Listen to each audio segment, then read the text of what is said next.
Bueno, les voy a invitar para que miremos el Evangelio según San Marcos, el capítulo 1. Sé que todavía necesitamos tocar algunas cositas de Marcos, ¿verdad? Pero por lo menos me gustaría que pudiéramos ver algo del capítulo 1 en la noche de hoy, con la ayuda del Señor. Así que vamos al capítulo 1 del Evangelio según San Marcos. Y ahí lo vamos a considerar, Dios mediante.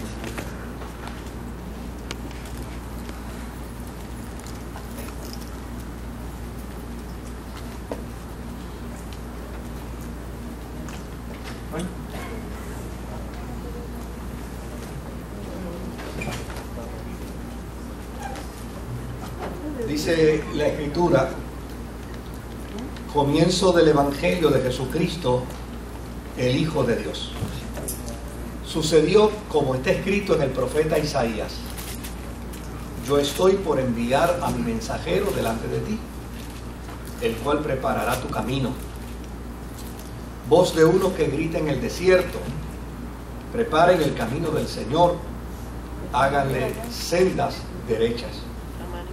Así se presentó Juan, bautizando en el desierto y predicando el bautismo de arrepentimiento para el perdón de pecados. Toda la gente de la región de Judea y de la ciudad de Jerusalén acudía a él. Cuando confesaban sus pecados, él los bautizaba en el río Jordán. La ropa de Juan estaba hecha de pelo de camello.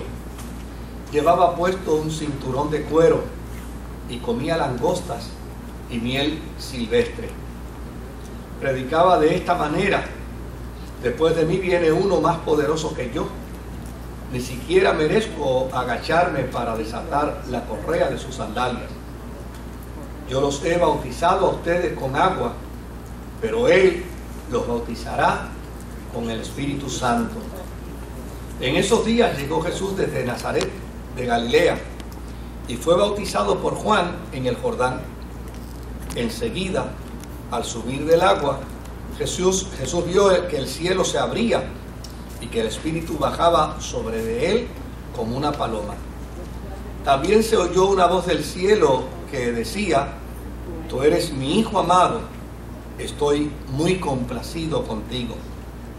Enseguida el Espíritu lo impulsó a ir al desierto y allí fue tentado por Satanás durante 40 días.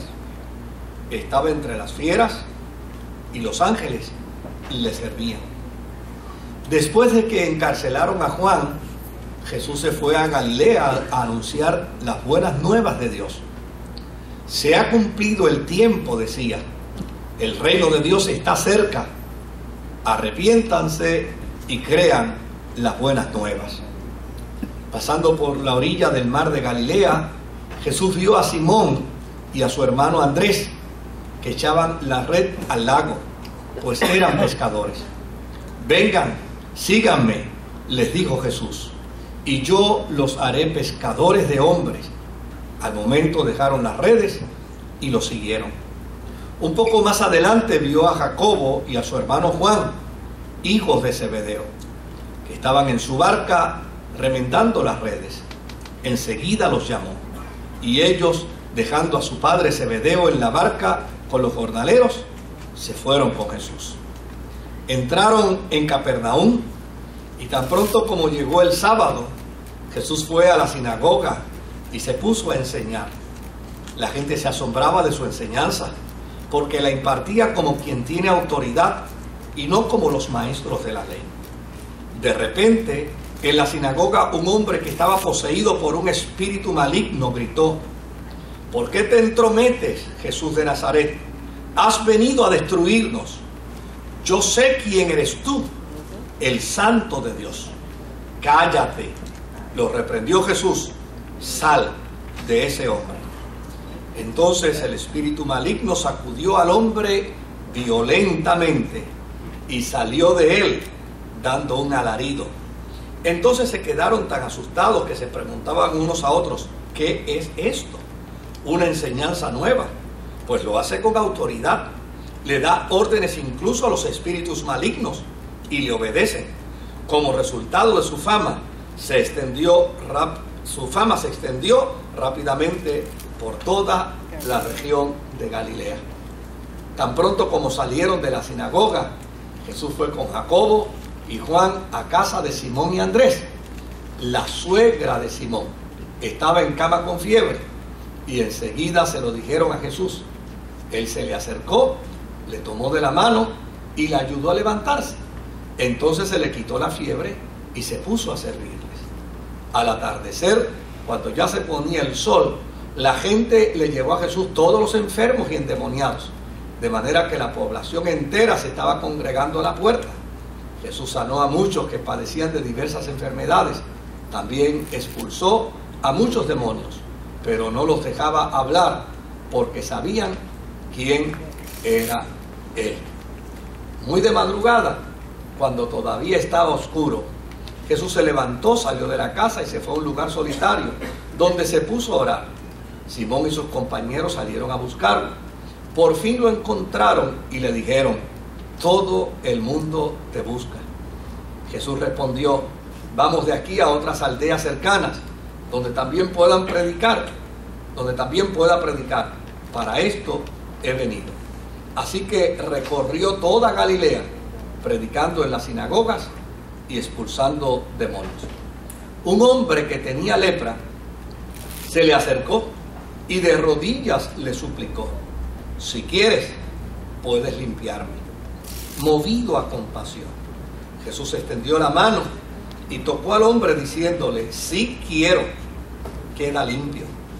Al instante se le quitó la lepra y quedó sano.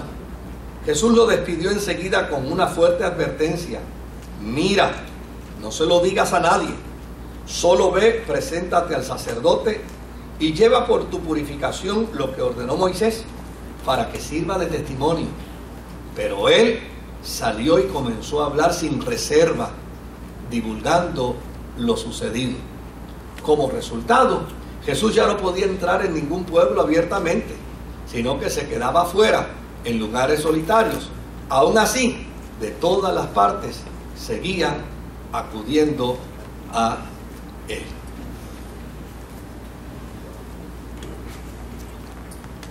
La semana pasada dijimos que el Evangelio de Marcos es un evangelio con prisa, ¿verdad? Usted lo lee y es como si Jesús no descansara, como si Jesús no comiera, como que de aquí te llevo a esta historia y de aquí te llevo a esta otra historia, y así constantemente. Es, como diría el jíbaro, como los paños de Malva, ¿verdad? Uno quitado y otro puesto. De hecho, uno lee y hasta para recordar el capítulo da trabajo, porque es una historia tras de otra,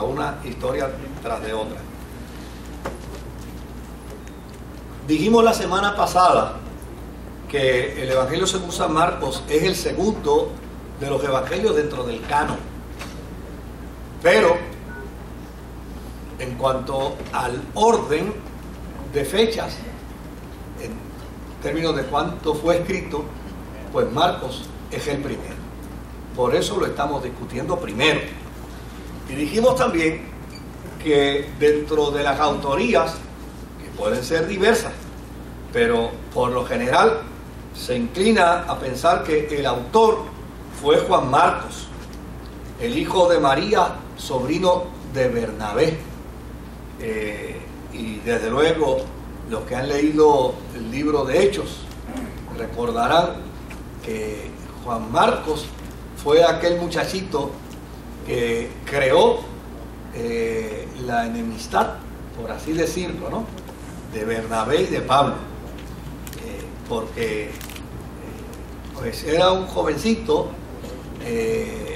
tenía ciertos temores, abrigaba ciertas ansiedades, ciertas preocupaciones, y Pablo venía de una formación militar, por lo tanto su visión de la vida era distinta, y sus estrategias pues él las seguía al pie de la letra, pensando que si ya las había establecido, pues no había por qué temer a que fallaran.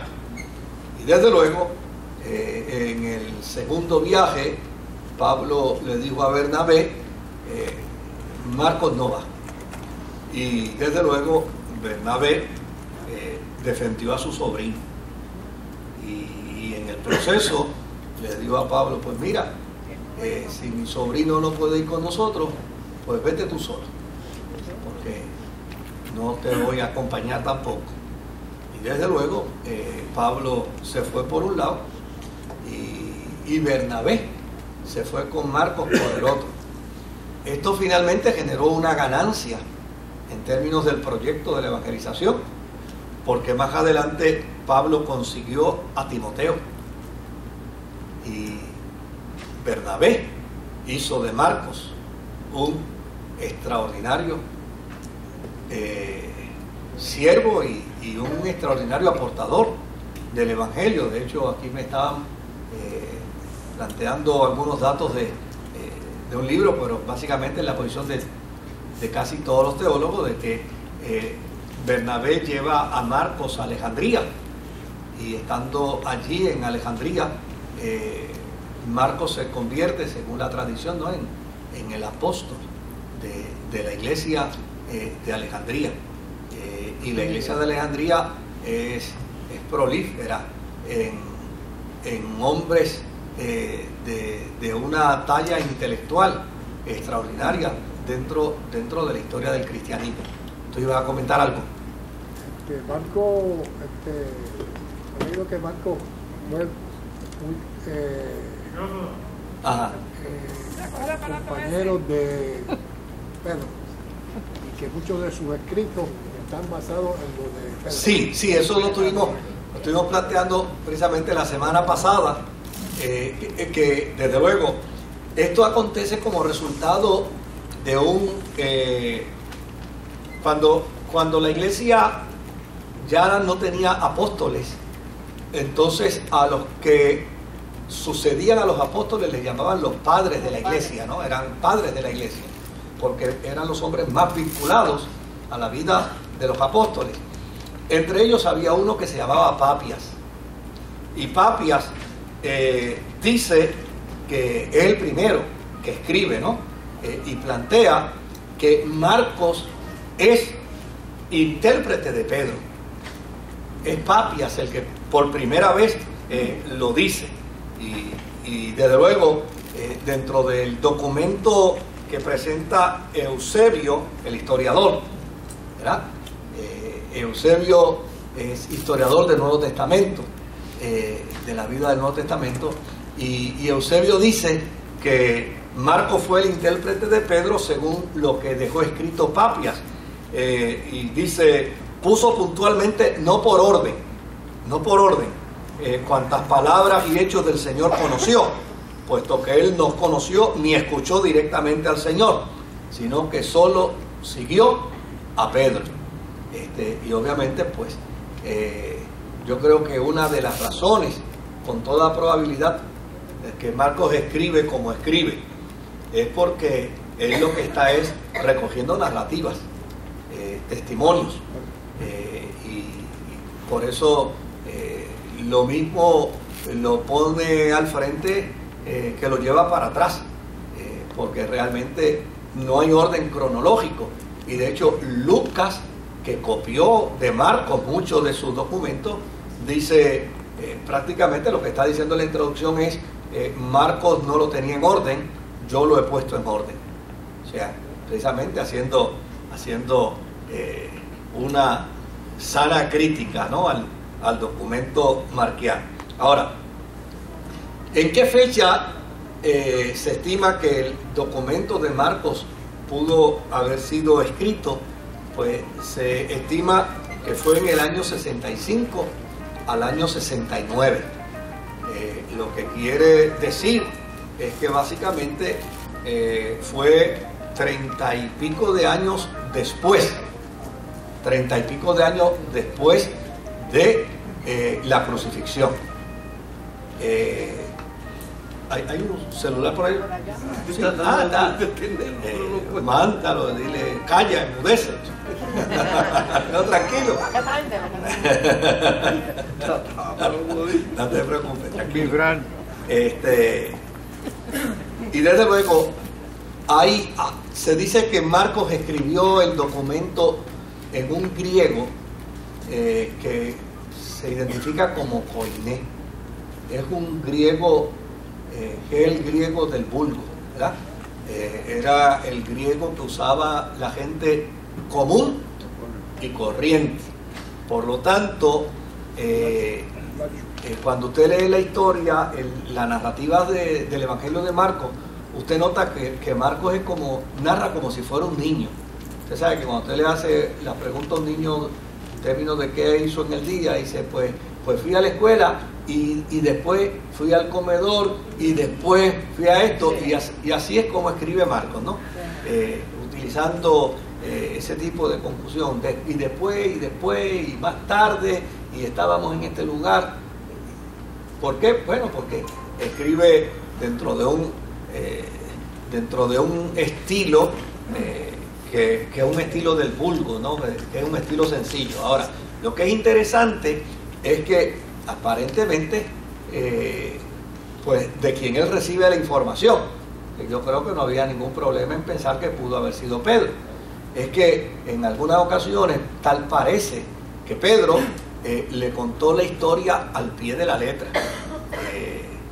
Tal vez, sobre todo en eventos de milagros, donde Jesús, en lugar de usar el griego, usaba el arameo, que era una lengua más antigua. Y entonces cuando usaba Jesús el arameo, parece que Pedro lo citaba literalmente. Decía, cuando llegábamos, por ejemplo, a la casa precisamente de Jairo, ¿verdad? Jesús le dijo a la muchachita, Talita Kumi, que es una expresión en hebreo, y obviamente Marcos entonces la escribe de manera literal. Por el otro lado, hay un término en griego que es eutos, que es también como Elí, y Elí es cuando Marcos utiliza también mucho la palabra entonces, estando aquí, entonces fue allá. Y desde luego, pues los escritores dicen que usó ese término 40 veces en su documento, y el libro de Marcos no es un libro muy grande. O sea, lo que quiere decir es que cuando uno lo lee, se nota, ¿verdad?, de que hay una cacofonía, hay una dicción muy pobre, un estilo literario muy simple, muy sencillo. Por el otro lado, él utiliza mucho narrativa. De hecho, hay una comparación que hizo un autor del estilo narrativo de cada uno de los evangelios. Y, por ejemplo, Marcos usa un 45% de su documento en narrativas. Mateo utiliza un 25%, pero Mateo es mucho más grande en contenido que Marcos. Y por el otro lado, Lucas usa un 34% de narrativa. Juan es el que menos narrativa utiliza, porque Juan lo que hace es que desarrolla teología con los dichos y hechos de Jesús, que usa básicamente un 16%. Ahora, cuando uno mira el contenido del Evangelio según San Marcos, ¿cuál es la meta teológica que gira alrededor de Marcos? ¿Ah? ¿Qué es lo que Marcos persigue con su documento? ¿Qué es lo que él busca con su documento? Pues es interesante que la intención primordial de Marcos es confirmar a los creyentes en la integridad del Evangelio. Me explico. O sea, cuando Marcos escribe, note bien que es en el año ya 65 de la era cristiana. El día de Pentecostés surgió en el año 33. Y ya para 50 días después de la resurrección de Jesucristo, la cantidad de cristianos se podía contar por miles. Para que ustedes tengan una idea, ¿no? 50 días después, gracias. 8.000. Ya el número de cristianos, de 50 días después de la resurrección de Jesucristo, el número de cristianos se podía contar por miles. Ahora, si en 50 días el número de cristianos se podía contar por miles, imagínese usted ahora cuántos cristianos existirían 30 y pico años después.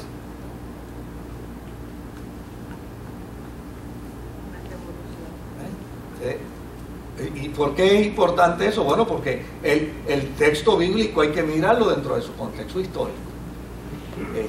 ¿Y qué es lo que entonces persigue Marcos? ¿Narrarle a los judíos lo que sucedió? No, lo que Marcos persigue es narrarle a los cristianos.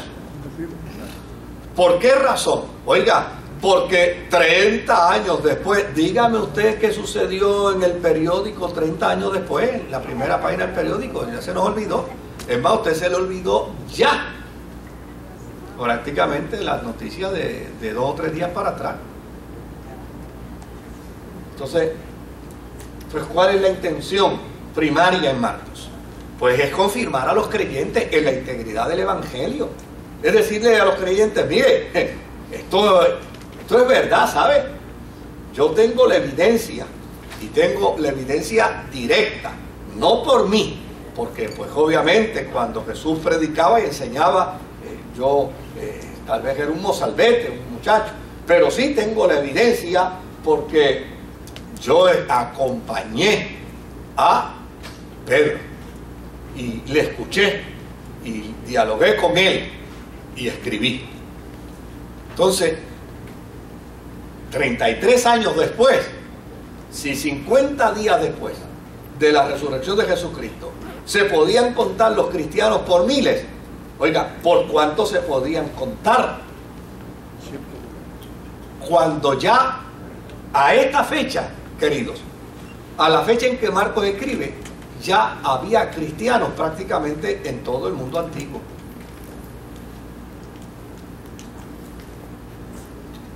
Entonces, ¿y por qué lo traigo? Porque eso nos va a permitir despejar la pista, ¿no? A la hora de analizar los documentos bíblicos. Adelante. Disculpe que ponemos micrófono, es que grabamos para internet y entonces la gente se queda en el vacío si no sé. Así que adelante con su pregunta. Haciendo el recuento de que como habían tantos miles de cristianos, Sí. ¿Cuál fue el impacto de la persecución romana sobre el cristianismo? Multiplicador a favor del cristianismo. Una de las cosas que más asombra en el marco histórico, en el contexto histórico, es que la persecución nunca mermó el cristianismo, todo lo contrario. Muchas veces los que perseguían se hacían cristianos. De hecho, la historia de Pablo es una de ellas. La evidencia de Pablo, que era perseguidor y finalmente se convierte entra a la experiencia de la fe. De hecho, la mejor evidencia la tenemos 320 y pico de años después, cuando ya prácticamente el Imperio Romano se declara cristiano, y se declara cristiano por una sencilla razón, porque la fuerza del cristianismo, la persecución no la pudo detener.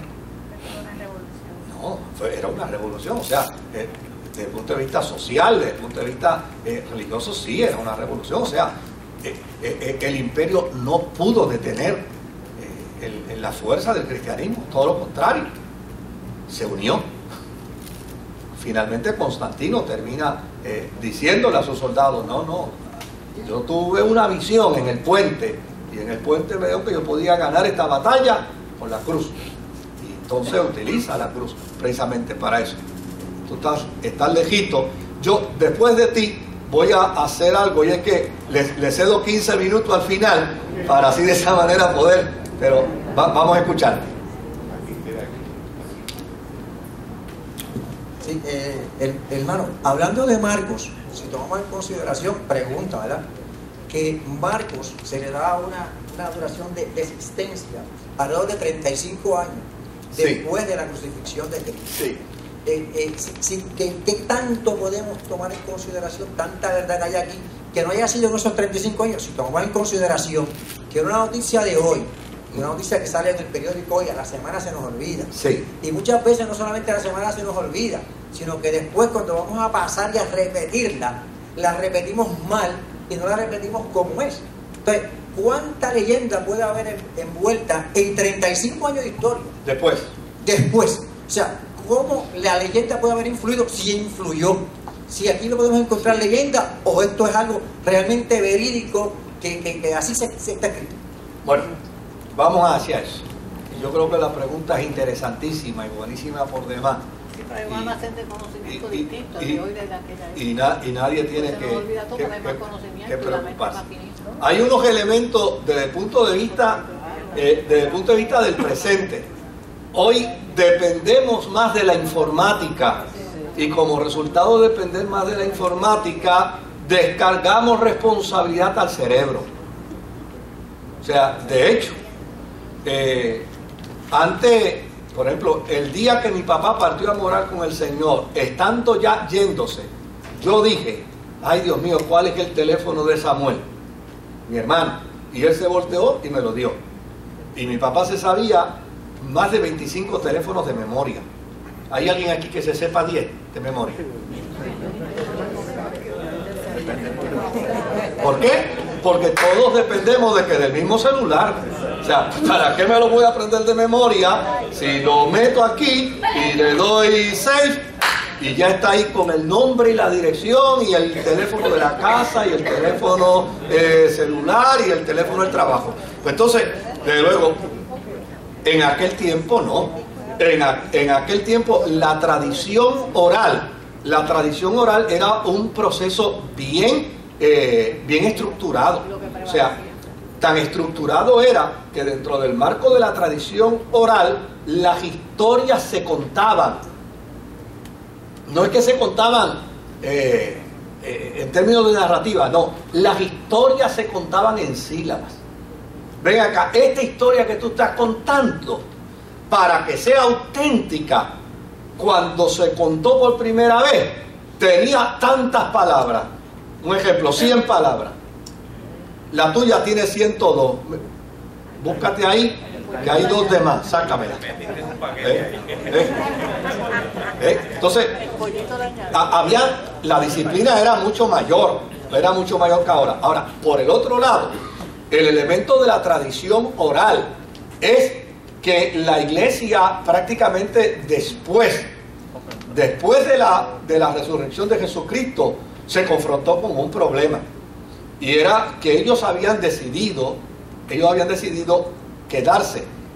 Si me hubieran preguntado a mí, yo le hubiera recomendado lo contrario, porque como yo soy puertorriqueño, yo soy de los que creo que el caballo viejo se vende lejos, ¿verdad?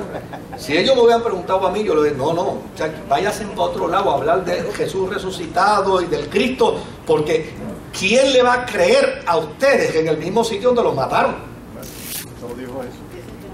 ¿Verdad? Pero sin embargo ellos dijeron, no, donde lo mataron es que vamos a probar que es el Mesías.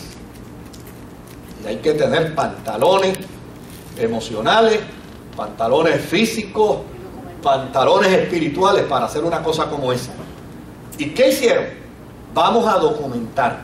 Y lo primero que hicieron fue entrevistar y escribir. Por ejemplo, las historias del nacimiento de Jesús no advienen al conocimiento de la iglesia, sino hasta después de la resurrección de Jesucristo. Es que se viene a conocer cuándo nació, no antes, y cómo nació, y dónde nació, y las narrativas del encuentro de los pastores y del encuentro de los magos de Oriente. Eso fue posterior. O sea, ¿Se da cuenta? O sea, esto fue un proceso. Entonces, ¿qué hizo la iglesia? La iglesia, bueno, si lo vemos bien claro en Lucas capítulo 1, versículo 1, habiendo ya otros, dice Lucas, habiendo ya otros, ¿verdad?, buscado la información, habiendo ya otros trabajado, a mí me ha parecido volverlas a ¿qué? Volverlas a incorporar. En esta ocasión, juzgando yo que las estoy poniendo ¿qué? En orden. A eso añadimos el concepto de la fuente Q, que es una de las de Quayle, ¿no? Que es una de las suposiciones. ¿Qué dice Quayle? Dice, pues entonces, ¿cómo pudo haber sido? Pues que después de la muerte de Jesús se pusieron a escribir y a escribir, y hubo mucha gente que escribió, y escribiendo, obviamente los documentos se guardaron, y él dice que había una fuente, y esa fuente fue a la que fue Marcos, y fue Lucas, y fue Mateo, y fue Juan, y cada uno de ellos extrajo lo que le convenía de la fuente, precisamente para enfilar su evangelio de acuerdo a sus intereses particulares. Pero así fue que se dio. Y a mí me parece que la pregunta es extraordinaria por el hecho de que la pregunta está enfocada, ¿hay posibilidad de fábula? Bueno, pues si le preguntamos a los alemanes del siglo XVIII, ¿verdad?, o del siglo XIX, probablemente algunos de ellos digan, sí, hay fábula y hay mito, pero ¿cómo lo prueba? Pues no lo puedes probar. Entonces, si no lo puedes probar, pues es una hipótesis tuya, pero no lo puedes probar. Y por el otro lado, pues los que postulan y plantean que fue el resultado precisamente de una serie de amanuenses, de gente que empezó a recoger la información oral para escribirla. Bueno, hablamos con anterioridad de los procesos, cómo se hicieron estos procesos. Y vamos a llegar, nosotros vamos a llegar ahí, Dios mediante. ¿Tú ibas a comentar algo más? Yo creo que una de las cosas más importantes que tenemos que tomar en consideración es que, como esto se escribe 35 años después, sí, fíjese bien que para el tiempo en que se escribe, hay personas incluso que vivieron el momento de la crucifixión. O sea, estaban los fariseos, estaban los escribas, que vieron la muerte en la cruz, sí, que vieron los acontecimientos. No. Sin embargo, sí, cuando se escribe esto, ellos ninguno rebate a Marcos. O sea, si no hubiera sido cierto, los mismos fariseos, los escribas, hubieran dicho, Marcos es un mentiroso, porque yo estaba allí y eso no sucedió como él lo dijo. Nadie rebatió. Nadie rebatió. Y de hecho, yo creo que esto es lo que hace cierto. Y de hecho, los documentos, sí, los documentos son interesantes porque no solamente no los rebatieron en lo que dijeron de Jesús, ni siquiera rebatieron lo que los discípulos dijeron de los religiosos. Y eso es importante. Bueno, ahora paramos las preguntas hasta las -4, o hasta las 15, perdón, hasta las 15. Ok. Así que dijimos que la meta teológica de Marcos es confirmar a los creyentes en la integridad del Evangelio, es confirmar a los creyentes, oiga, 35 años después, para decirle, mire, lo que nosotros postulamos y afirmamos es la verdad. Este es el Evangelio. Este es el Evangelio. Ahora, por el otro lado, el contenido de Marcos es un contenido bien social. Y es un contenido con un enfoque hacia la gente pobre, hacia la gente minusválida. Marcos narra muchas historias de leprosos, o varias historias de leprosos. Narra varias historias de endemoniados. Jesús interviniendo con extranjeros. Jesús interviniendo con niños. Jesús interviniendo con viudas. Sobre todo con viudas pobres. De hecho, para Marcos, la intervención de Jesús era tan gratificante al alma de estos menesterosos, de esta gente pobre, que hubo una mujer pobre que se atrevió a utilizar toda su fortuna, todo lo que había ahorrado para comprar un perfume de nardo y derramárselo a los pies de Jesús. Lo que quiere decir es que esta mujer encontró cómo pagar lo que para ella era incalculable. Un acto de gracia, un acto de misericordia, un acto de compasión, que había sido precisamente la resurrección de su hermana. Ahora, al Evangelio de Marcos hay quienes también le llaman el Evangelio del siervo humilde, porque desde luego Marcos cita en muchas ocasiones a Isaías, opone a Jesús citando a Isaías.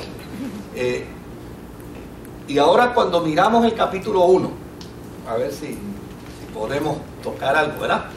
Cuando miramos el capítulo 1, una de las cosas que observamos es que a Marcos no le interesó hablar del nacimiento de Jesús. No mencionó el nacimiento de Jesús, no mencionó la cuestión de la genealogía, de quién engendró a quién, no mencionó nada de eso. De hecho, menciona a Juan en el desierto, pero no menciona los sermones de Juan en el desierto. Es muy escueto. Los otros evangelistas hablan y abundan un poco más. Y por el otro lado, del saque cometió un error, porque él cita dos pasajes bíblicos del Antiguo Testamento y le da el crédito de la cita a Isaías.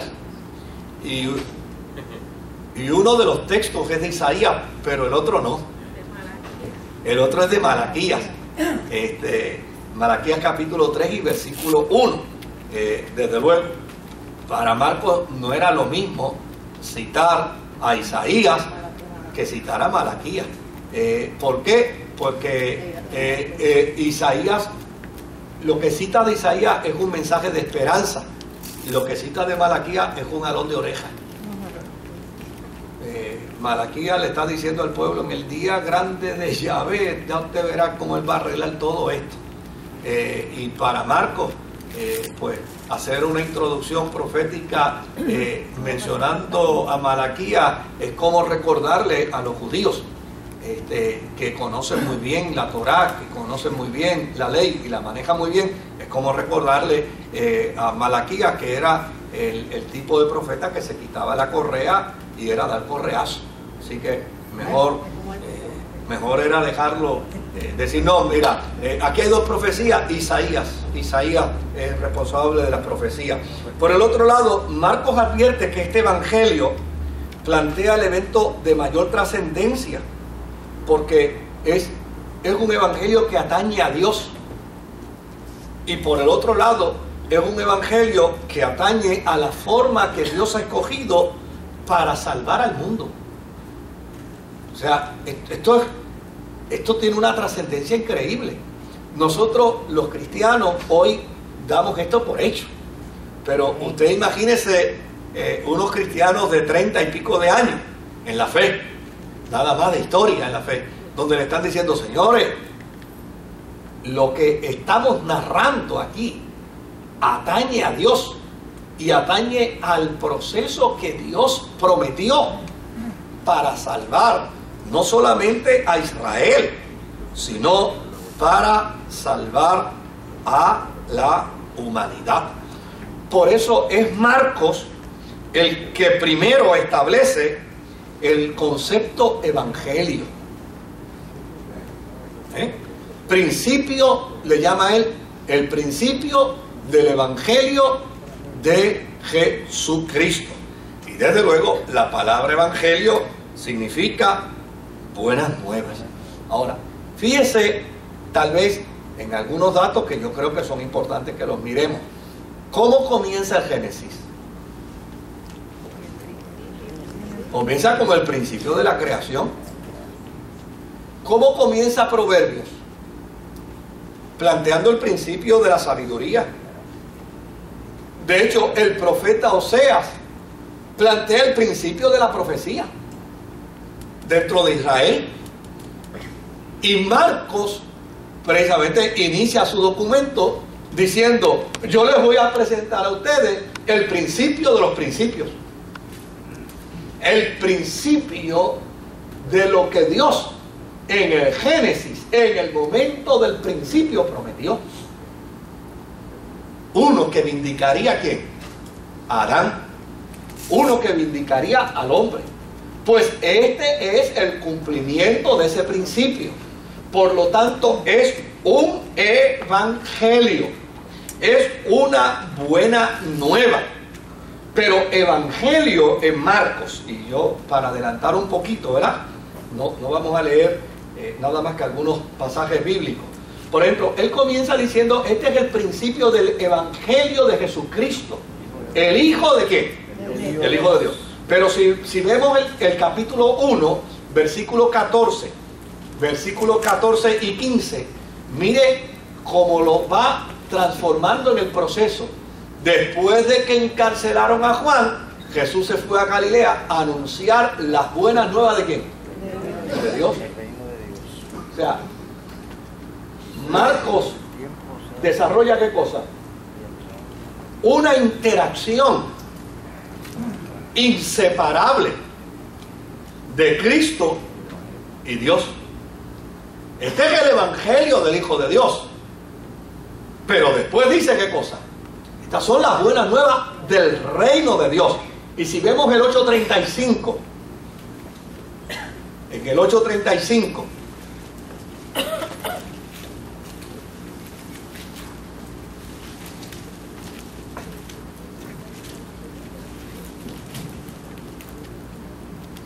dice: ¿de qué sirve ganar el mundo entero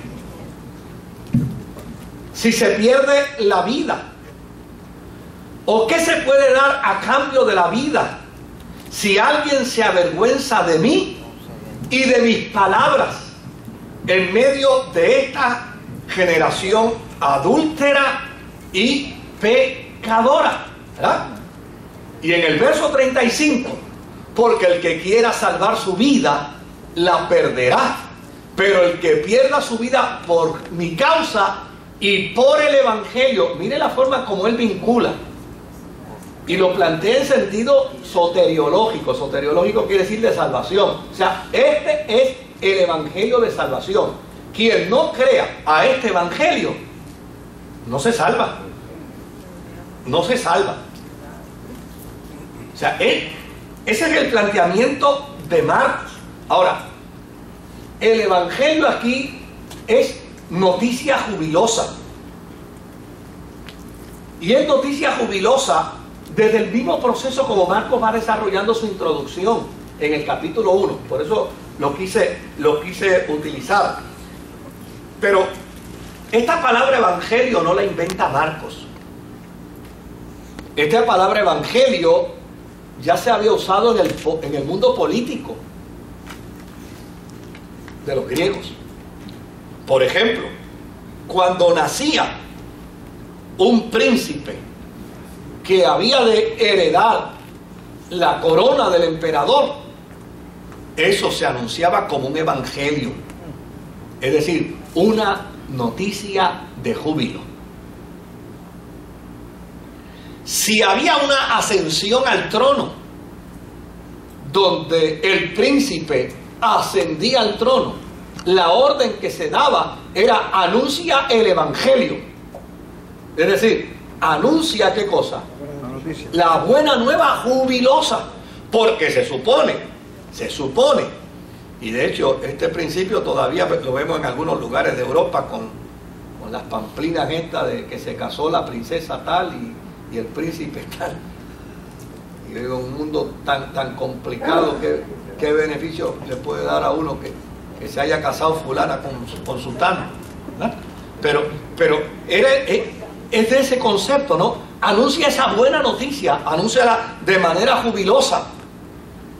Y desde luego, en Marcos hay un interés muy particular, porque esto está asociado precisamente con el regreso jubiloso, con el regreso majestuoso de Dios a la tierra. Este es el Evangelio de Jesucristo, el Hijo de Dios. Para Marcos, Jesús es el Mesías. Ha regresado Dios a la tierra. Y esa noticia tiene que ser ¿qué? Un evangelio. Tiene que ser una buena noticia, es una buena nueva. Y Él ha llegado con la gloria de Yahvé. Y ha llegado a tal punto que las naciones participan de su llegada. ¿Se acuerdan cuando Salomón fue establecido como rey en Israel? Dice, y su fama corrió de tal manera que venían la gente ¿de qué? De las naciones y de los pueblos a conocer la sabiduría de Salomón. Pues mire, Isaías en el capítulo 52 y versículo 7 profetizó, y en su profecía, vamos a verla, ¿ya? Porque yo creo que esto es importante. Isaías 52 versículo 7 dice, y ahora qué hermosos son sobre los montes los pies del que trae el Evangelium, buenas nuevas, del que proclama la paz, del que anuncia buenas noticias, del que proclama la salvación, del que dice a Sión, tu Dios reina. Escucha, tus centinelas alzan la voz y juntos gritan de alegría, porque ven con sus propios ojos que el Señor vuelve a Sión. Por lo tanto, en la mentalidad de Marcos, esto es una gran noticia, porque esto es el cumplimiento de la llegada ¿de quién? Del Mesías. Cuando dice aquí, claro, nosotros lo podemos utilizar en una doble referencia para los misioneros, ¿verdad? Y cuando hay actividades misioneras, leemos, son hermosos los pies del que anuncia la... Pero realmente esta era una profecía mesiánica. Y desde luego Marcos la tiene. Marcos la tiene. Por eso él dice, mira, este es el Evangelium. Y es el Evangelium porque es la noticia jubilosa de que Dios ha venido a la tierra. Ahora, es una noticia jubilosa extraordinaria, porque con este Mesías los pobres tienen espacio, los oprimidos tienen espacio, los que sufren tienen espacio. Por esa razón Marcos utiliza tantos testimonios de sanidades, de gente oprimida, de gente en dolor, de gente en sufrimiento, de gente endemoniada. ¿Por qué? Porque la buena nueva, el Evangelium, es, de hecho, cuando Juan manda a preguntar, ¿eres tú el que has de venir o tenemos que esperar a otro? La respuesta de Jesús es, vayan y díganle a Juan que los ciegos ven, los sordos oyen, los mudos hablan, los muertos son resucitados, y a los ¿qué? Y a los pobres les es anunciado el Evangelio. Queriendo decir qué cosa, mira, tal y como el profeta Isaías lo profetizó, así se ha cumplido. Así que no es Pablo, oiga bien, no es Pablo el que primero utiliza el término evangelio. El que primero utiliza el término evangelio y está en la mente, es la mente de Marcos.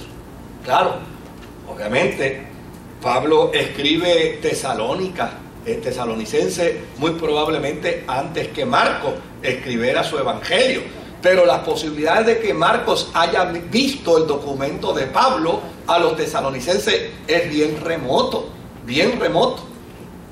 Ahora, la posibilidad de que ya la palabra evangelium corriera en la mente de los cristianos después de la resurrección de Jesús ya era bien probable, y eso precisamente implicaba una noticia jubilosa.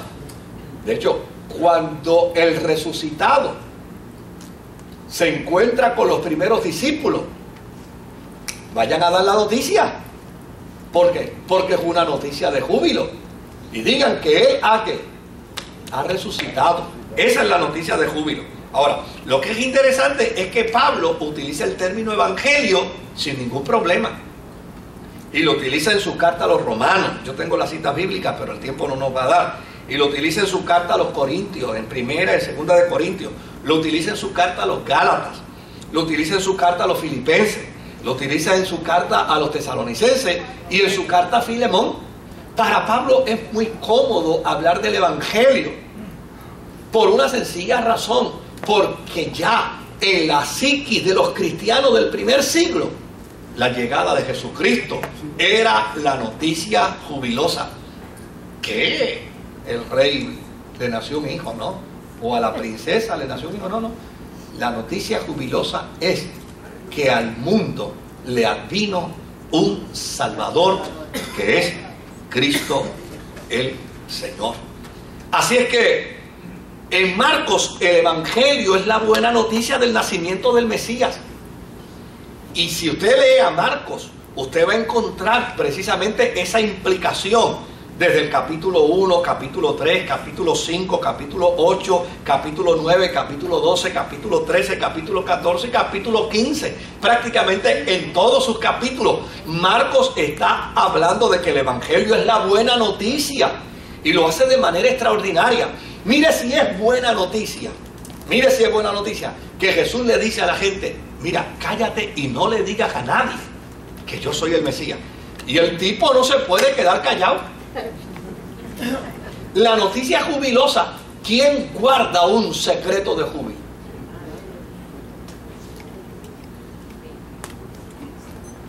No puede, la gente no puede. De hecho, en este primer milagro ya hubo problemas, porque Jesús le dijo al endemoniado: no se lo digas a nadie. Parece que el tipo era sordo, ¿no? ¿Verdad? Y el tipo lo primero que salió fue diciendo: ahí vino él y me sanó.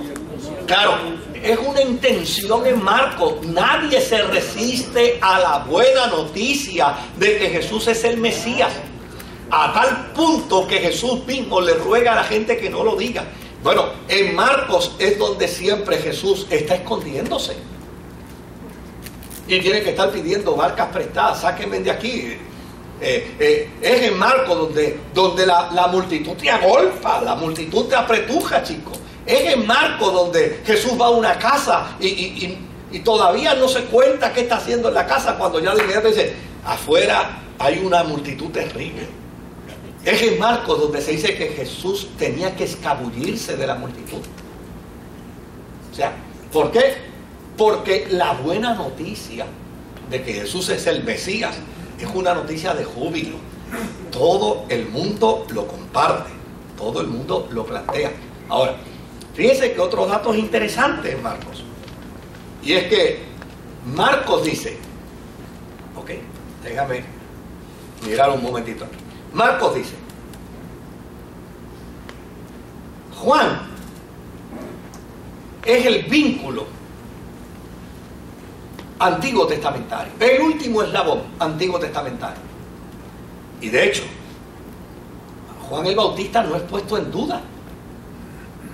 Juan el Bautista está predicando, óigame, un sermón donde le cae encima a todo el mundo, pero nadie se atreve a tocarlo. Tan es así que el rey va donde él y le dice: mira, Juan, tú sabes, tú puedes bajar un poquito el diapasón. Mira, tú te podrás moderar un poquito, ¿sabes? Porque es que la gente se está escandalizando. Dice: ¿escandal y qué? Escandalizada está la gente contigo, que tú estás viviendo con la mujer de tu hermano. Ese bandido. O sea, Juan es el último, después del silencio profético de 400 años que sufrió Israel. Juan es la voz que se levanta. Ahora, mira qué interesante, es la voz que se levanta en el desierto. Y esto en Marcos tiene una implicación extraordinaria, pero bien extraordinaria. ¿Sabe por qué? Porque los grandes milagros de Israel, ¿dónde se dieron? Se dieron en el desierto. Fue por el desierto donde Dios condujo a Israel para darle una tierra prometida. Y de hecho, cuando salieron del exilio babilónico, fue por un desierto que tuvieron que transitar para poseer de nuevo ¿qué? La tierra que Dios les había dado. Y para Marcos es interesante, porque donde se reconoce a Jesús como el Mesías es en el desierto. Y esto, mire, para nosotros, tal vez ahora, oye, ven acá, pero ¿cuántas veces lo hemos leído sin darnos cuenta? Pero para un judío en el tiempo de Marcos, oye, ven acá, ¿y qué dice? Oye, algún vínculo tiene que haber, algún secreto, algún misterio tiene que haber aquí, porque fíjate que fue también en el desierto y fue por un hombre a quien la tradición judía no le negó el derecho de ser profeta. A Juan el Bautista oiga, y estaba en un estilo y en una forma totalmente inaceptable, porque los profetas ya no existían. Y Juan el Bautista no venía de una estirpe de profetas, venía de una estirpe de ¿qué? De sacerdotes. Y los sacerdotes en el nivel jerárquico político de Israel estaba el rey y debajo estaba ¿qué? El sacerdocio. Los sacerdotes tenían indumentaria. Eso de que yo he escuchado unos predicadores disparateros que dicen que Juan vestía de piel, de cuero. Mire, por Dios no digamos, no remitamos disparates para probar prosperidad. Mejor diga, mira, yo visto así porque me da la gana. Pero no diga no, es que yo visto así porque Juan el Bautista vestía de piel. Juan el Bautista no vestía de piel. Juan el Bautista se ponía la piel de los camellos, ¿sabe para qué? Para despreciar la vestimenta opulenta del sacerdocio.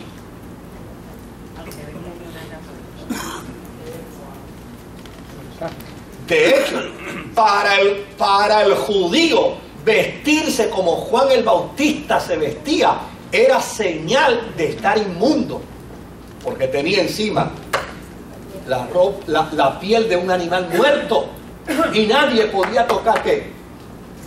Un animal muerto. Pero él desafiaba a los religiosos de su tiempo. Y eso de que comía langosta, yo he escuchado a unos individuos por ahí, yo digo, pero ¿de dónde sacan ese ridículo? No, mire, Juan el Bautista comía, ¿por qué usted no puede irse en la prosperidad a un restaurante? ¡Disparate! A la terminor. Juan el Bautista no comía langostas como usted las conoce ahora, ni al ajillo, ni a la terminor, ni al vapor. No eran langostas, eran saltamontes.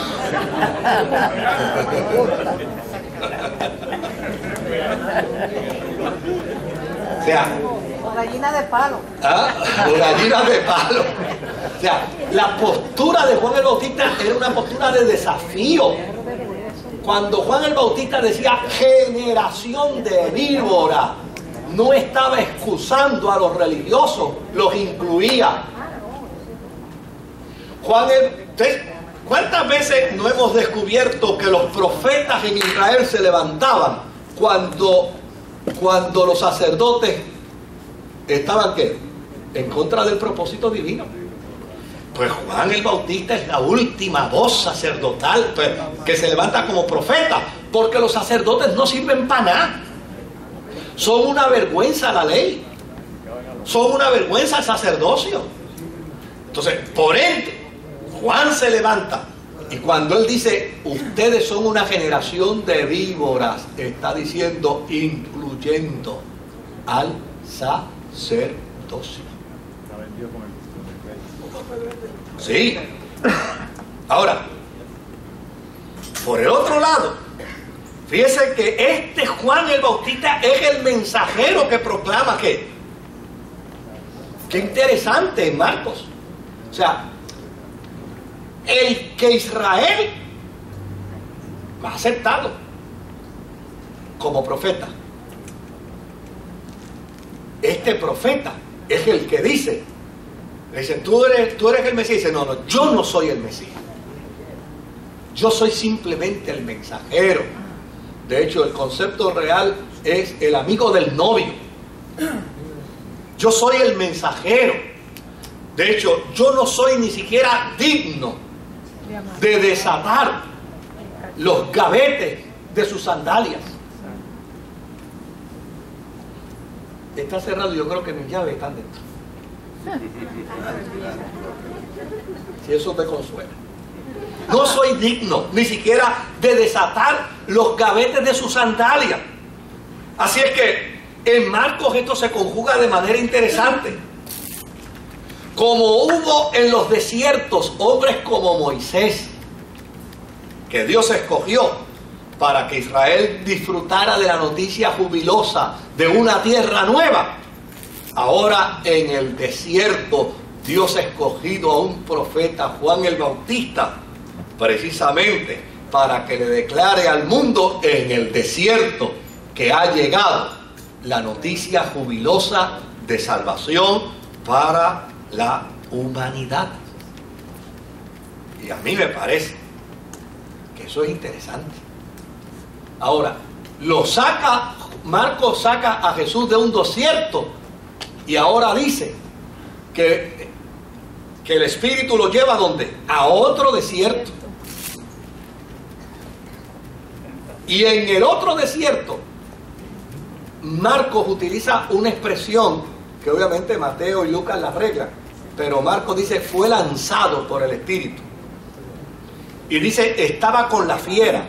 Y hay gente que hace signo de interrogación. ¿Qué quiere decir? Estaba con la fiera. Pero ángeles le servían. ¿Sabe lo que quiere decir? El infierno conspiró en el desierto contra él. Fue una confrontación con dimensiones e implicaciones cósmicas que ya anunciaban, que ya prefiguraban su pasión, la forma y manera como iba a sufrir. Es el siervo sufriente. Así es que en el desierto, y mire, yo quisiera hacer un paréntesis aquí, porque yo he escuchado, y claro, yo respeto lo que la gente pueda decir, pero yo he escuchado a gente decir que Jesús sufrió todas las tentaciones del mundo. Y yo, en mi carácter, usted puede discrepar de mí con el mejor de los derechos, ¿sabe? Pero yo, en mi carácter personal, no estoy de acuerdo. Yo no estoy de acuerdo. No fue tentado en todo. No, yo estoy de acuerdo que fue tentado en todo, pero ser tentado en todo no implica que sufrió todo tipo de tentación. ¿Ves? O sea, el que diga fue tentado en todo no quiere decir que sufrió todo tipo de tentación. Porque hay cosas que a mí me pueden tentar que a usted no le tientan. Tentación es aquello que a uno le gusta, le agrada, no lo debe hacer, pero lo hace. Los sentimientos son los mismos. ¿Ah? Los sentimientos de las personas son los mismos. Claro.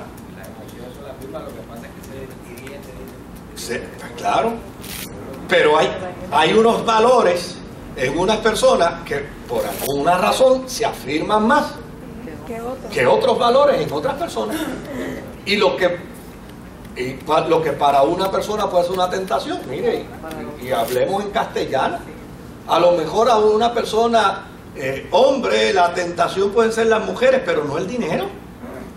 Y en algunas mujeres probablemente la tentación pueda ser un hombre, pero no el dinero.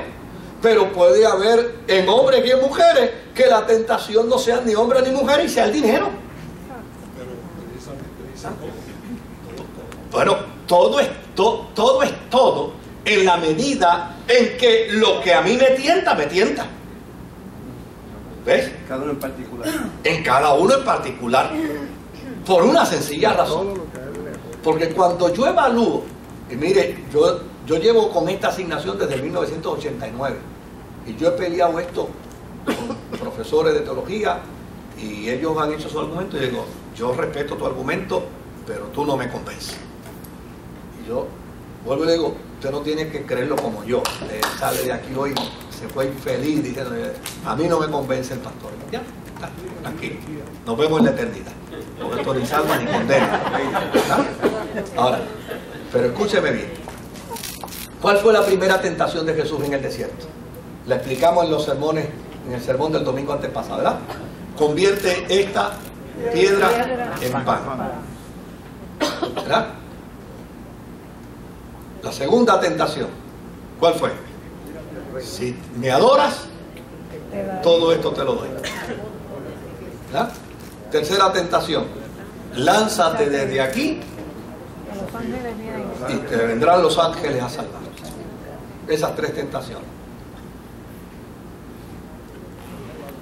Escúcheme bien. ¿Por qué fueron esas tres?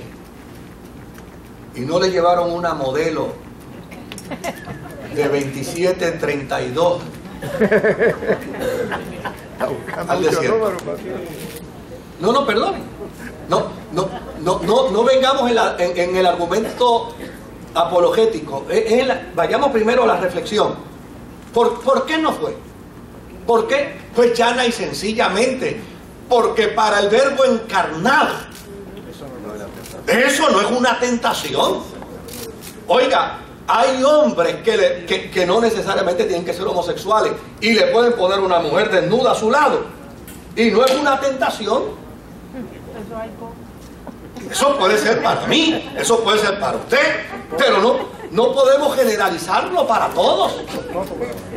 Como tampoco puede ser una tentación para tal vez para una mujer o para un hombre, pero para otros hombres y para otras mujeres que tienen unos valores morales bien altos con respecto a su matrimonio, se le puede aparecer la mujer que sea y le dice, no, yo estoy casado o yo estoy casada, se acabó, y no le resulta una tentación. Cuando tiene un problema con la comida. Pero por el otro lado puede ser que la comida una tentación y para mí no lo sea.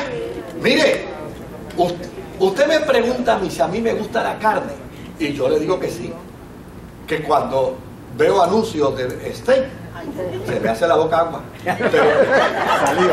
sí, pero yo voy todos los días. De hecho, mi esposa no es vegetariana y yo voy a comer con mi esposa y mi esposa se sienta en mi casa con un steak y yo me siento al lado de ella, doy gracias a Dios con ella, bendigo a Dios los alimentos con ella y ella se come su steak, yo me como mi papa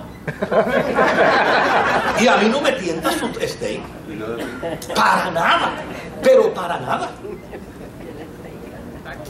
y no nos crea ninguna dificultad. Ahora, ¿por qué para Jesús esas tres tentaciones eran tres grandes tentaciones?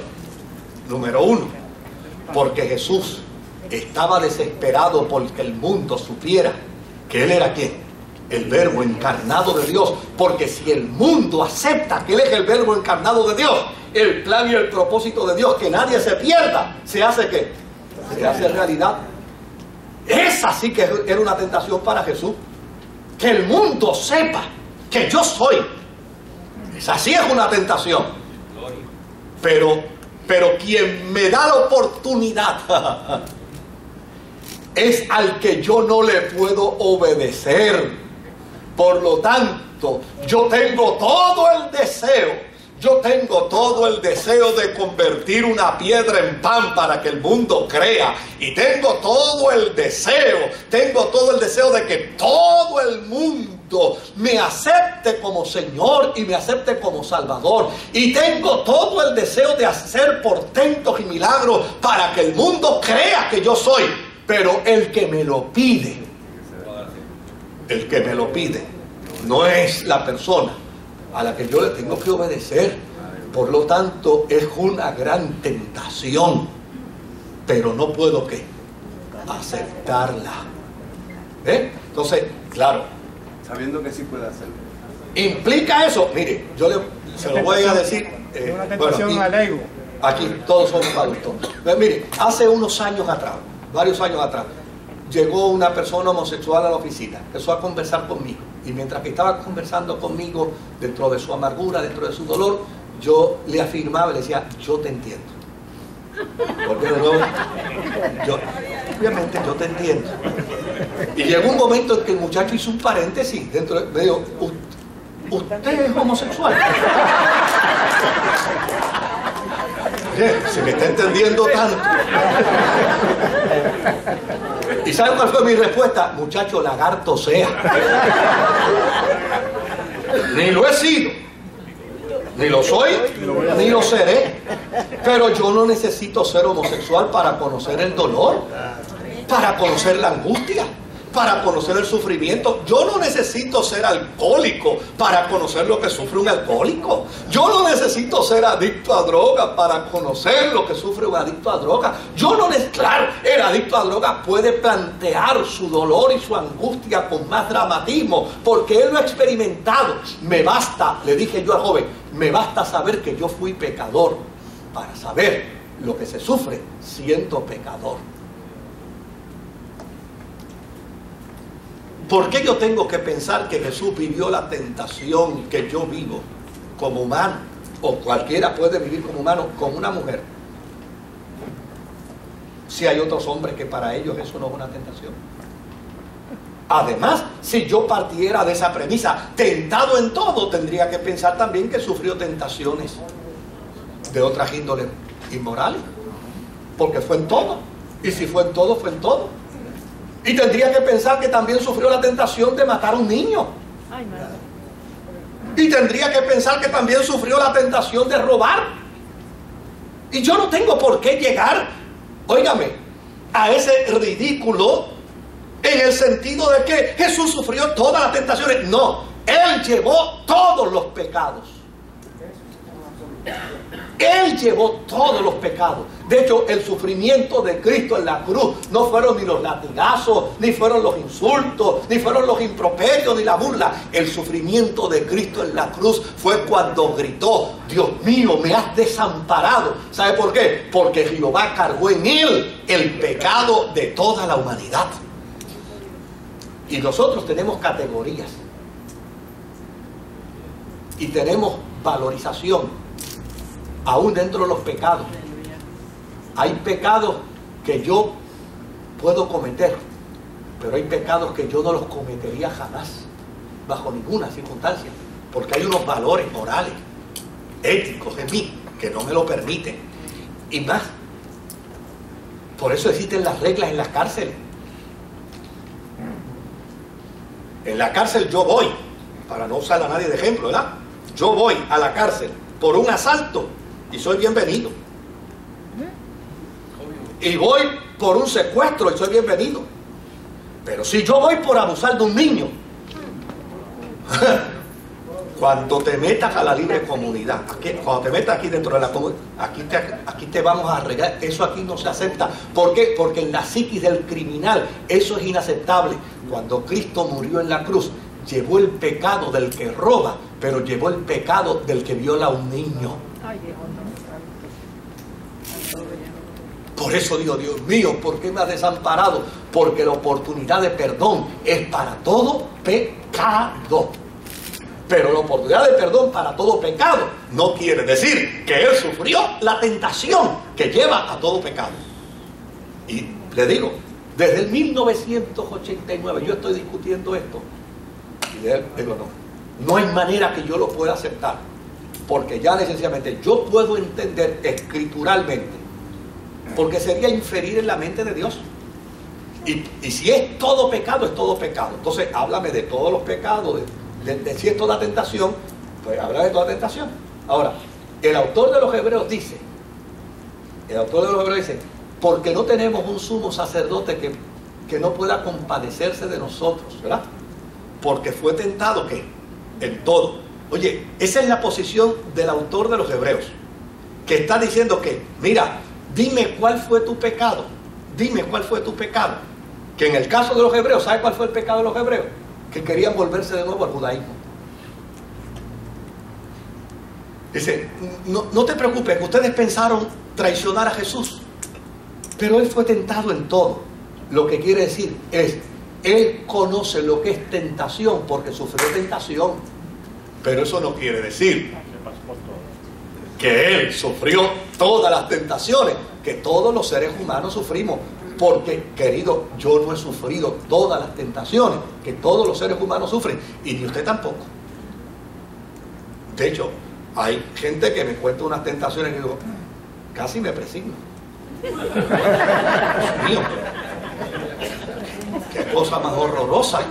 Claro, me tengo que quedar impávido, tranquilo, pero por eso digo, santo cielo, este hombre o esta mujer lo que para esa persona fue una tentación, para mí es una aberración. O sea, es como la gente, como los amigos a veces en bromas que vamos a lugares. Mire, hay amigos míos que me han dicho, te voy a llevar a comer a un sitio. Vamos. ¿No te vas a molestar conmigo? No, vamos. Pero a donde sea, llévame a donde sea. ¿Y sabe dónde me han llevado? A Guabate. Me han llevado a Guabate. Digo, si tú te crees que... Me dice, ¿y ahora? Digo, vamos a bajarnos, escoge la lechonera que tú quieras. Y él entra y pide su libra de lechón. Y yo digo, mira, tú me puedes dar de ese ñamecito que está ahí, me puedes dar un par de pedazos de ñame. Y tienes por ahí un poquito de aceite de oliva. Y él se sienta a comer sus costillas y yo me como mi ñame tranquilo. Para mí no es una tentación.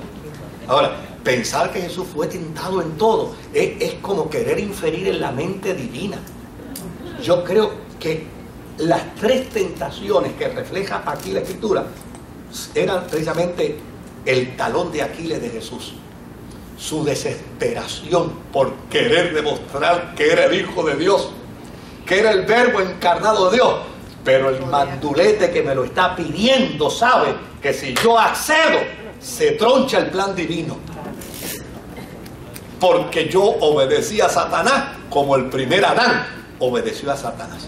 ¿Se da cuenta? Es mi planteamiento, no me lo tiene que comprar. De verdad que... Bueno, como ya estoy invadiendo... No, es que ustedes me invadieron 5 minutos a mí. Yo paro aquí y te escucho con mucho gusto y luego paso allá. Sí. Ahí va la vida. Para el micrófono, para beneficio de los que nos ven por internet. Así que de todos los placeres, dicen los expertos que el poder es el más embriagante que hay. Por eso es que los políticos que no quieren soltar... Pero no todos los seres humanos sufren de la tentación del poder. Es más, hay gente que no es líder. Hay gente que no es líder, que no le interesa el liderazgo. La mejor evidencia la tenemos aquí en las asambleas, que tenemos que estar buscando cantidad de gente y a veces tenemos 20 para encontrar 3 que se ofrezcan. Porque hay gente que dice, no, a mí no me interesa. O sea, el liderazgo empodera, pero hay gente que no le interesa. Por lo tanto... Posiblemente nunca ellos quedan he probado eso. Que posiblemente nunca... Por eso, y no... Por eso, pero por el otro lado, hay gente que ha probado el poder y le ha asqueado.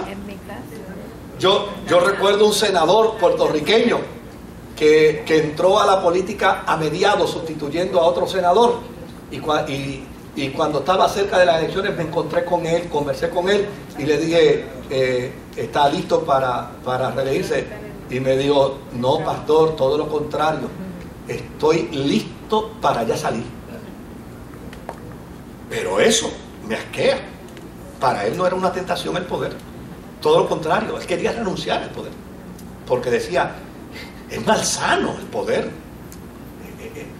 Deforma. O sea, sí han sido argumentos que se han utilizado, pero no a todos. O sea, a Hitler le fascinaba el poder, pero a los que estaban detrás de él le fascinaba seguir al poderoso. Pero es que la tentación precisamente es como una prueba. Por eso. Y yo creo que el enemigo estaría pendiente sí. a cada detalle, a cada circunstancia para ver si él cae o no. Porque su misión era que él que cayese, porque él se la estaba jugando el todo por el todo. Si él no hubiese fallado en esa... En el mundo, digamos, de la década del 60, cuando existía la KGB, ¿verdad?, en Rusia, y existía la CIA, todavía existe, ¿no?, pero la KGB y la CIA, que están en aquellas grandes disputas, ¿qué era lo que hacían los agentes de contraespionaje? Ellos descubrían que Moisés Román era un agente del otro lado. ¿Cuál era la primera pregunta? Vamos a descubrir cuáles son sus debilidades. Basado en la teoría de que todo el mundo tiene un precio. Y a base de eso, ahora, qué interesante que todo el mundo tiene un precio, no es el mismo. Entonces, no podemos, la premisa no sirve en el sentido para probar, porque en el caso de Jesús, Jesús tenía un precio. ¿Cuál era el precio que Satanás entendía que Jesús tenía? Tú estás deseoso de poder porque tú has renunciado al poder, yo te lo doy. Y Jesús dijo, ni siquiera ese es mi precio, no me interesa. Por lo tanto, sí, Jesús llevó el pecado de todos nosotros, pero no necesariamente tenemos que pensar que todas las tentaciones que sufren los seres humanos, en 3 años de ministerio de Jesús, Satanás se dio a la tarea de descubrirlas todas para ponérselas en la mesa. Porque posiblemente lo estaban probando desde antes. Pero es una inferencia. O sea, cuando ponemos en la balanza, que es lo que yo le he dicho a mis amigos teólogos, ¿no? Le digo, cuando ponemos en la balanza un planteamiento versus otro, oye, con toda honradez, este planteamiento está más dentro de un marco de inferencia que dentro de un marco de probabilidad y de posibilidad. Y vuelvo y digo, o sea, yo no pretendo, es más, yo creo que es la primera vez que yo he planteado eso aquí, porque pues obviamente yo no pretendo que nadie crea como yo, pero cuando he estado en foros, cuando he estado en seminarios, tanto dando clases como recibiendo instrucción, y hemos llegado a ese punto, o sea, yo le digo, no, yo no puedo concebir que mi mente sea capaz de inferir que Jesús sufrió tentaciones que a mí me avergüenzan. A mí. Y yo no soy Jesús. Yo no soy Jesús. Yo soy humano con debilidades y flaquezas. ¿Ves? Pero vamos a ver por aquí y luego pasamos allá. Sí. Para redondear lo que usted acaba de decir, de la tentación. Sí. Los colores son varios. No todo el mundo le gusta el mismo color. Partiendo de esa premisa. Sí, sí. Pues tiene su planteamiento, para mí tiene un peso bastante claro, yo no he convencido a algunos de mis amigos sobre el particular y no lo pretendo. O sea, yo no pretendo convencer a nadie con mi argumento. Partiendo de esa premisa, pues, ¿te le gusta el blanco? Y a mí no me gusta el blanco. El pecado suyo no puede ser igual que el mío. No. Ahora, el gusto mío no es el suyo. Ahora, ¿dónde somos iguales? En que a ti te gusta un color y a mí me gusta un color. Me gusta el pecado. A ambos nos gusta un color. Aunque el color sea distinto. ¿Ves? Nos gusta hay un gusto por el color. Es pecado. Ese es el pecado. Es el pecado. Pero no tenemos el mismo color como gusto. Exactamente. Para complicar la No hacemos lo mismo. Sí, esa es la verdad. Esa es la verdad. Pasamos allá y luego, viejo, sí, cómo no, con mucho gusto. Yo digo, espérate, que ahí... Eso es justificación de esos individuos que como saben que son como son, sí.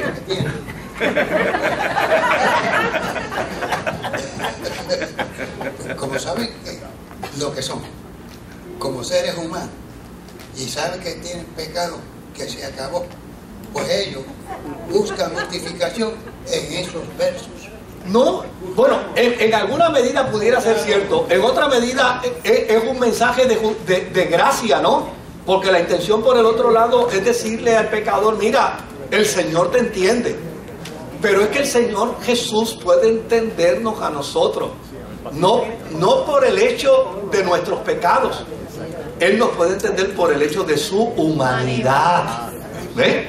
O sea, yo soy humano y entiendo al humano, pero no necesariamente estoy en el mismo nivel de entendimiento de otros humanos. Hay unos humanos que tienen un nivel de entendimiento superior al mío y hay otros humanos que tienen un nivel de entendimiento inferior al mío. Ahora, eso no quiere decir que ellos sean humanos, los otros sean humanos y yo sea humano. Entonces, en ese sentido, el ego de la persona no es el mismo del otro. Exactamente. En ese sentido, todos concurrimos. Lo que no podemos concurrir es que porque yo sea humano, tenga el mismo nivel del de arriba y el mismo nivel que el de abajo. No, soy humano por la naturaleza. Jesús se hizo pecado, ¿verdad? Se hizo humano, que es el término, lo que quiere decir. Se hizo humano. Pero en su naturaleza de humanidad, Él tenía su particularidad. Emmanuel es el Dios entre nosotros. Es más, si leemos en la Escritura, un dato bien gracioso, pero interesante. Nunca vemos a Jesús comiendo carne, siempre pescado. Parece que le gustaba más el pescado. Era vegetariano.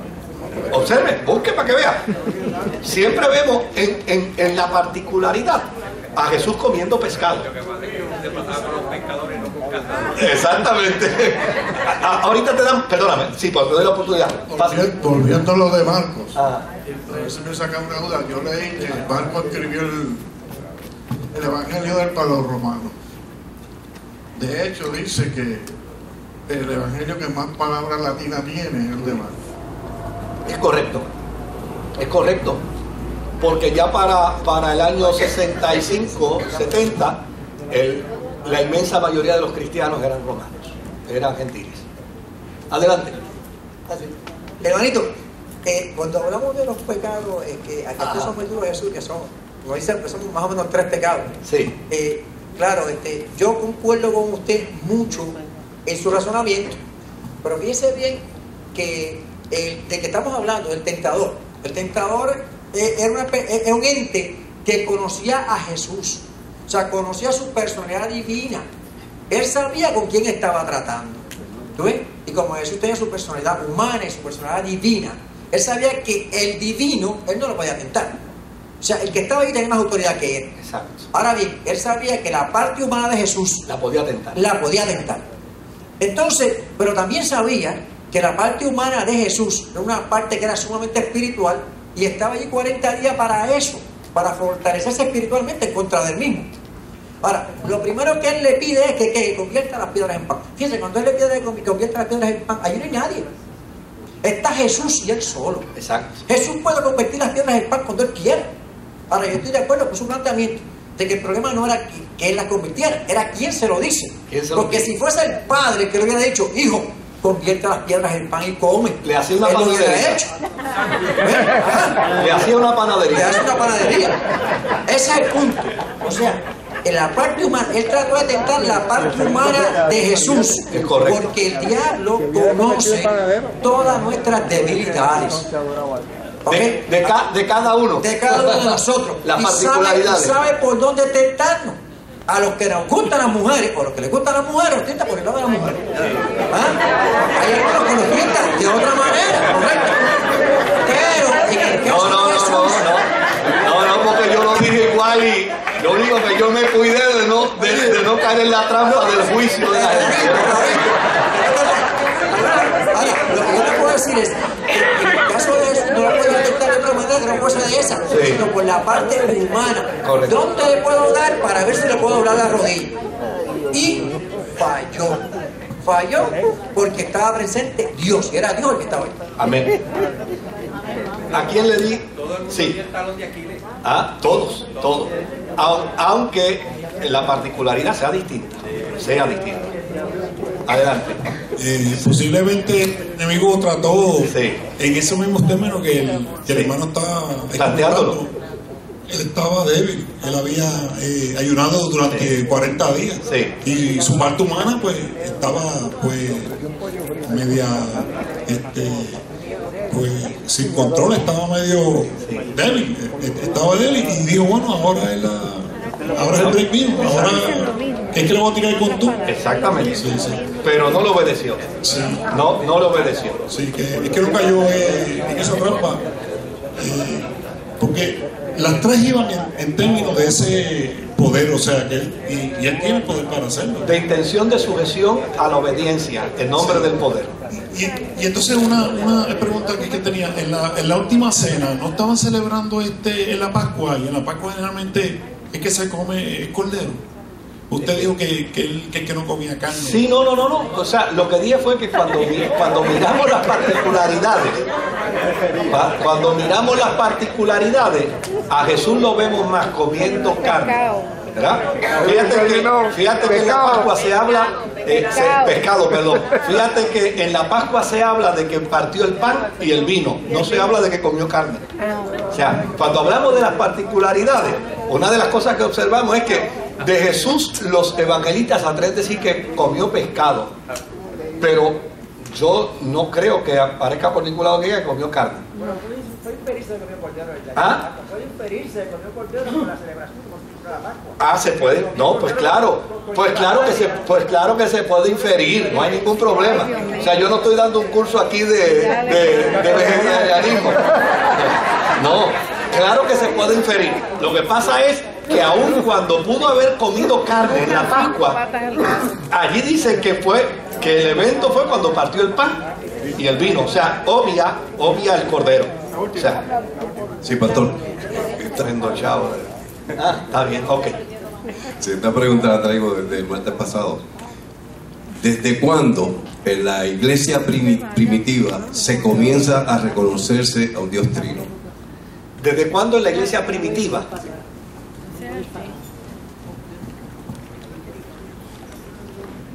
Si vemos inicialmente el ministerio de la iglesia primitiva, pues obviamente la iglesia primitiva siguió a Jesús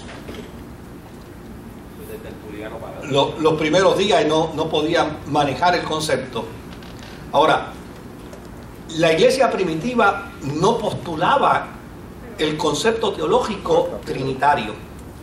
La iglesia primitiva lo que afirmaba era que Jesús era el verbo encarnado de Dios. O sea, ellos no hicieron la teología, ellos establecieron los hechos. ¿Cuándo comienza?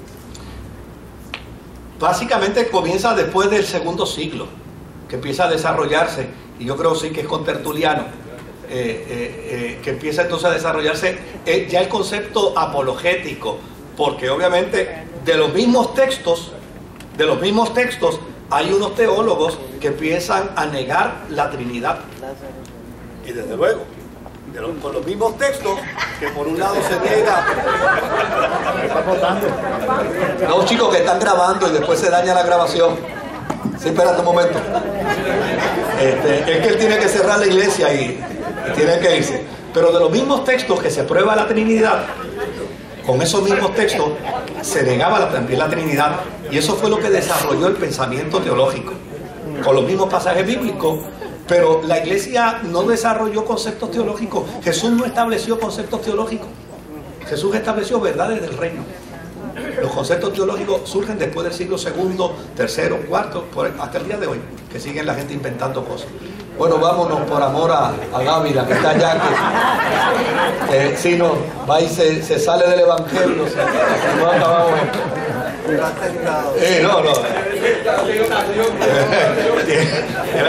No aguantó la tentación de apagar el micrófono. Oramos, queridos. Espérate, yo tenía una notita por aquí de alguien que nos visita por primera vez.